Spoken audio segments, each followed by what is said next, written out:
Welcome back to the channel. Oh, welcome back to the failure. I'm really struggling with making this video, but I know it's really important to make this video. And I follow quite a lot of homesteaders on YouTube, and rarely do I hear them talk about their failures. It's they've been doing this for 5, 10 plus years, and they've like worked through those failures, and then they maybe started their YouTube channel, or maybe they're just 5, 10 years down their YouTube journey and I haven't seen those earlier videos, and maybe these will be my earlier videos no one will see either.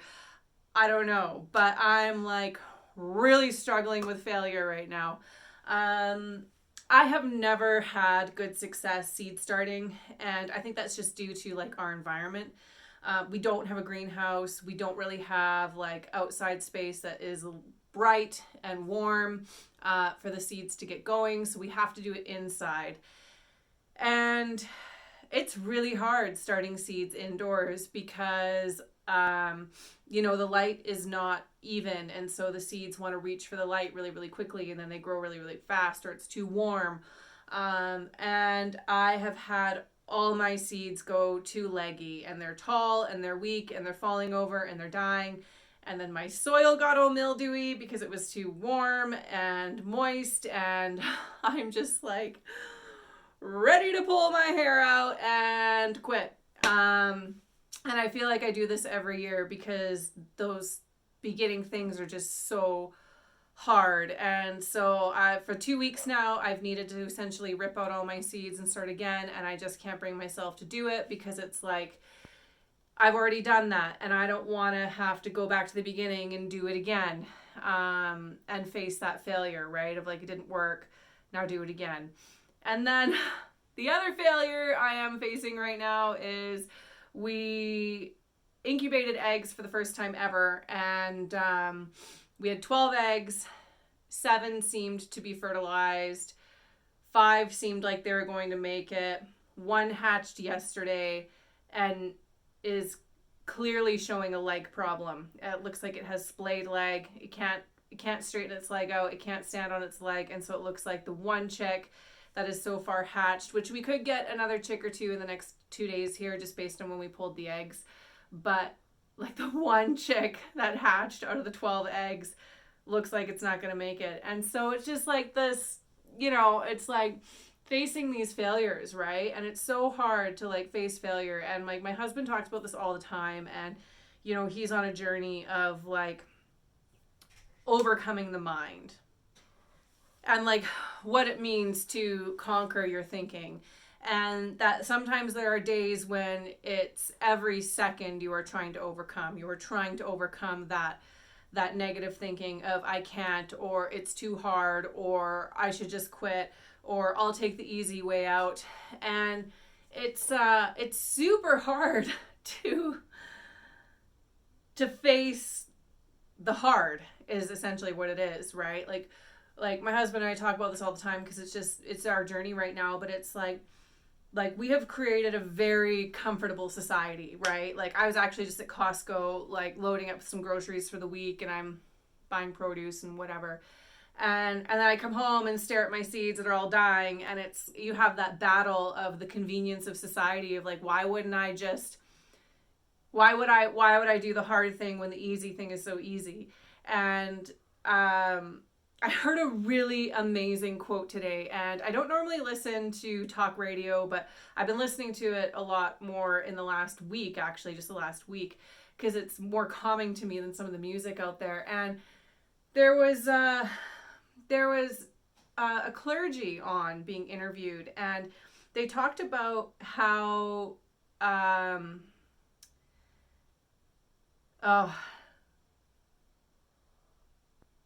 I can't remember the quote now. Give me a second.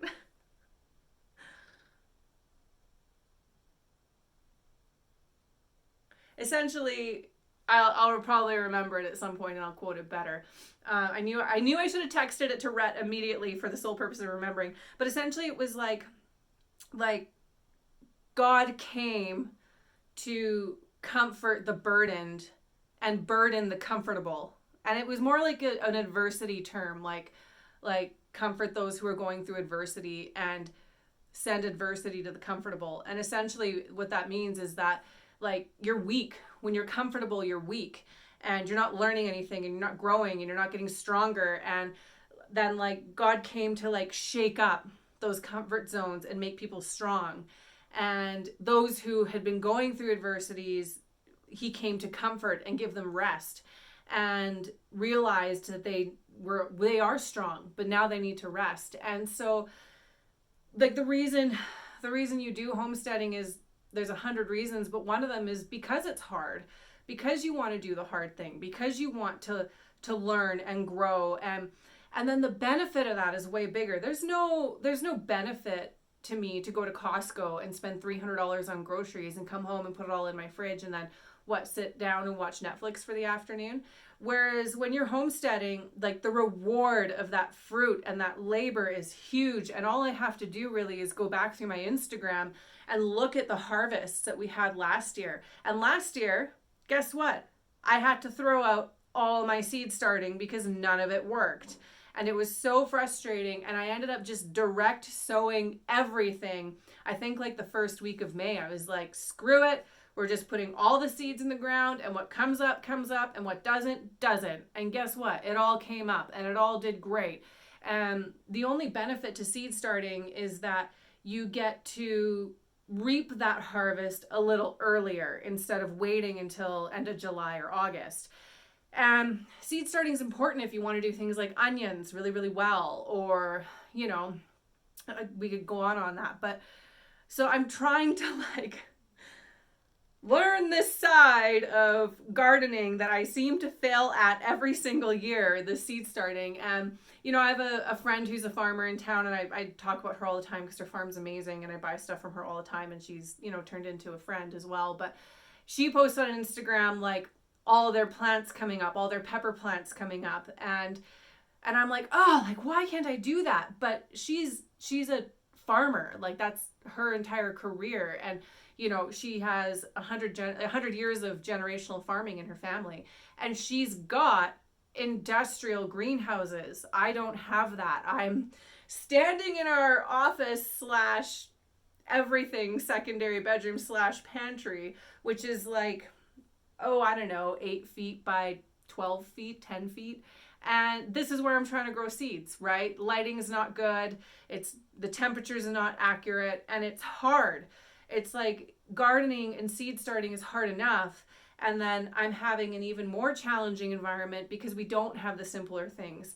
And you know, if you talk about doing things the hard way, the last year was our first year getting meat birds. And I think they actually came like today, like the 18th or 19th of March, like last year. And they arrived unexpectedly because we actually had canceled our order because we had ordered the wrong thing. And when we went to go place the new order, they never canceled our old order. And so Rhett called on Wednesday, 2 weeks after the original order, to make the new order. And they were like, Rhett? They're like, Rhett, like you ordered 25 meat birds, right? And he was like, no, I canceled that. And they're like, no, your birds are coming Friday. We were like, what? And we ended up having to like put together a makeshift brooder. We used like our black sled that we used to haul firewood. And we filled it with wood chips, and the chicks essentially lived in our living room for 2.5 weeks. But they're meat birds, and they grow really, really quickly. And one morning I wake up and there's cheeping, like ear-piercing cheeping. And I'm like, what is going on? And I go in the living room, and there's a chick running around our living room trying to figure out how to get back into the sled because it flew out. And I was like, oh my gosh. And thankfully, Rhett was working on a renovation at the time for work, and they had just installed a new bathtub. And there was a big, like, cardboard bathtub box. And so he brought the bathtub box home. And it's funny now, right? It's funny now. But then I was not laughing. I was like, this is chaotic. But then we ended up putting the cardboard bathtub box in our living room and then transferred the 25 meat birds into the bathtub box. And then they lived like that for another week and a half until it got so stinky that we're like, we can't handle this. But the reason we delayed the birds is because we had no coop built yet. And so Rhett then had to like, he would work 6-10 hour days and then come home and spend 4 hours in the backyard trying to build the coop. And it was just like fly by the seat of your pants, which I think is the only way people really homestead, is like flying by the seat of your pants. And maybe this video is for you. Maybe it's actually for me, because I'm feeling way better now than what I was the 10 minutes ago when I started this video about failure and accepting it and realizing sometimes birds have to live in a bathtub box in your living room. And it's just like, I really wanted to quit. You know, I was crying a little bit earlier over this baby bird that's probably not going to make it. And that's really hard when you like, it's your first bird you've ever incubated and it cracked out of the egg and you watched it crack out of the egg and then realize that it has a physical problem and it might not make it. I was actually impressed it made it through the night, because sometimes they don't. So trying to come to terms with that is hard. Like, it's hard, and it's hard to be like stoic about it, especially as a woman. I think it's hard to be like stoic about these things. And even, you know, my stupid seeds, which I keep looking at over here because they're just right there in my view. It's hard, right? But like, we have two choices in life. We can quit and we can take the easy way. We can choose to shop at Costco for the rest of our lives, or we can do it the hard way and we can grow our own meat birds and maybe lose a few along the way, or we can incubate our own eggs and maybe they don't make it, or we can seed plant and maybe they don't make it, or maybe they do. Maybe you have the best harvest ever. I couldn't believe, I mean, like this right here, right? I couldn't believe how much food we got out of our garden last year, and we weren't even really like trying. That was a test run, and we had more food than we knew what to do with. And so the reason I'm doing this is because I just don't see a lot of homesteaders talk about this. I think people like to put on social media, they always like to put their best foot forward. They like to showcase their successes. They like to showcase the weight loss. They like to showcase the harvest, like I did all last year. You know, they like to showcase what they've done. They don't necessarily like to showcase like the baby bird that's not going to make it, or the seeds that all got leggy and now we have to start again, or, you know, the mornings that you wake up and go to the gym at 5 a.m. and that you're dieting and losing weight. We don't like to show the journey, that hard journey, because I think we are afraid we're going to fail. And then we have to admit to our failure because we let everyone in on the journey, right? But the thing is like, you don't see growth unless you see growth. And to see growth, you have to see those hard things and you have to see those mistakes. And this isn't where Rhett and I are going to stay for forever. This isn't our perma home. We rent this place and we have dreams that are bigger than this property. We have dreams that are bigger than the boundaries that we're living in. And we're not there yet, but we will get there soon. And this is the journey. And I think that's the beautiful thing about us doing a YouTube channel now, is because I do strongly, strongly believe that, you know, not even 5 years down the road, we're going to be living somewhere else and we're going to be doing this on a bigger scale. And I want to remember what it was like when it was hard. I want to remember that journey, because it is the hard things that get you to where you want to go. And we quickly forget what is hard. We quickly forget what is hard. And we just cling to the success, right? Like me and my harvest, like all I can think about is all the bountiful harvest we're going to get, right? I forgot how hard the seed starting is and how hard it is to like overcome and keep going. And so today I'm going to do it. I'm finally going to rip out all my plants, as hard as it may seem. We're going to start again. And I actually do want to start the seeds differently. I know I did the dirt blocking, which I think is going to be really helpful when it comes to peppers and tomatoes and things like that. But the herbs and the onions, I actually think I'm going to do it differently. I think I would rather do it differently than how it looks right now. And so I'm going to do that. I don't know if I'll film the whole thing or not. I might just sort of take a couple pictures or what have you, but here we are. We failed. We're going to embrace it. We're going to change what we did to try and not fail next time. And we're going to keep moving forward. It's only the middle of March. There's lots of time to seed start. And if none of the seeds work, then we will direct sow like we did last year, and it'll be great. So what are you failing at right now? What's not working for you? Tell me, share it, because it's okay. It's okay that you're failing. It's okay that it's not working. What is not okay is to stop. What's not okay is to give up because something didn't work. That's not okay. We try again. And I'm going to try again. And what I'm struggling with right now today is that I can try again with these plants. They're just plants.